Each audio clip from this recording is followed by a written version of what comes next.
Welcome to episode 4 of Mindset Monday, where we bring you the truth after Sunday. So last week was episode 3, Fighting Freedom. But this is a very special episode because this is Fighting Freedom Part 2. So last week in our Part 1 episode, it was kind of about what fighting freedom is in concept, but just felt we needed to do a Part 2 to kind of get into the how on stopping the fight on your freedom. So before we get into the 3 methods that I want to get into for this, is this understanding and this concept is it's going to take time for a new house to become a home.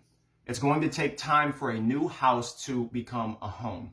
So let's go on with this understanding for these 3 methods on stopping the fight on your freedom. And these are just fundamental methods that anybody can use. It's not to be super comprehensive. It's something that you can take with you into your week. So the first method is run at what hurts you the most. So me and my wife, we were in some counseling sessions before we were even married. This was when we were engaged, and our pastor and his wife just kind of invested into us and whatever. And we had to take this test that kind of helped us see where our personality strengths were, our weaknesses were, and kind of our leanings and our tendencies. Well, one thing that I scored very, very high on was avoidance. So when I end up experiencing something painful or something of conflict, my immediate reaction is, it's not even there. I don't want to hurt anybody's feelings. I don't want to approach this hard situation. Just stay away. And that's just what I've done, right? So my pastor kind of invested into me a little bit on some personal areas. And he kind of gave me this story of a very close friend of his that's like a brother to him. And in short, this very close friend ended up losing his wife to cancer, sadly. And he wanted to avoid the situations because it was really hard and it was really painful. He didn't want to have to think about where they would eat and the favorite food and where they'd sit in the restaurant and all this stuff. But he ended up getting to a place of, no, I need to go to exactly where it hurts the most. I'm going to go to that restaurant. I'm going to sit at that table. I'm going to eat our favorite meal. And when he started facing the thing that hurt him the most, he ended up experiencing all this liberation. So next thing you know, it's some time down the road. Next thing you know, he's ended up being healed. He's married again happily, and he stopped the fight on his freedom. So I started adapting that in my own life, and I am now stopping the fight on my freedom because instead of avoiding all the painful parts inside of me or painful parts of life, I'm running at them and experiencing victory and realizing, you know what, I can't overcome this. This isn't even that scary. It was scarier avoiding it than it is to overcome it. So that'd be the first method, is running at what hurts the most. The second method would be changing your habits. And the first, you experience all this deliverance and happy day, life is awesome. But when you change your habits, that's when you experience development. So now I have to practice every time a conflict comes up. Nope, I'm not going to avoid it. I gotta go.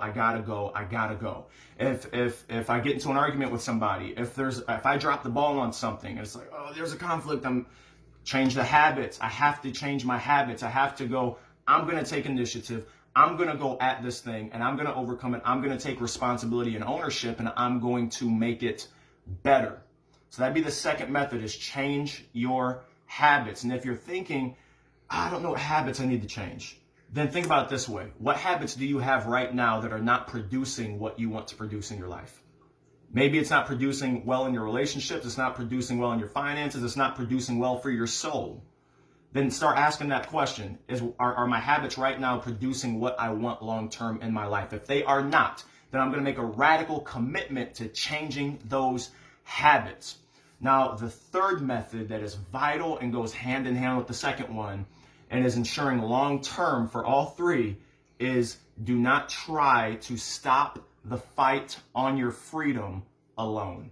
You need accountability. God said to Adam, it's not good for man to be alone. So he ends up giving Adam Eve. The world is perfect. So how much more vital is it for us not to be alone in a broken world? So I'm going to say like a team of accountability. I have like 2 to 3 people in my accountability team that can hold me accountable to my goals, to my vision, to making sure I don't backpedal in the stuff I used to do, making sure that I don't kind of go back to my old ways, even though I've changed habits and kind of going back this way and like, oh, I don't know, I feel more comfortable in the old stuff. They're here to help me. I can't do it by myself. God said it in Genesis. I'm not meant to do this thing alone. So we can't have any shame in having an accountability team of just a few people that can help you to stop the fight on your freedom. But I will say this, is that whoever you have for accountability, they cannot value your freedom more than you do. You have to value it first, and then they just help you in stopping that fight and living a fulfilled life that God called you to have. And it's going to be hard. CJ Quinney said this in the Secret to Success podcast. He said, accountability sounds good until it comes time to be held accountable. So commit to the accountability. So remember, it takes time, and it also takes experience for a new house to become a home. Through all these methods, you end up moving out of that old house that has been a home for a long time, and you end up moving into freedom. That's your new home. But it's going to take time for it to become a home.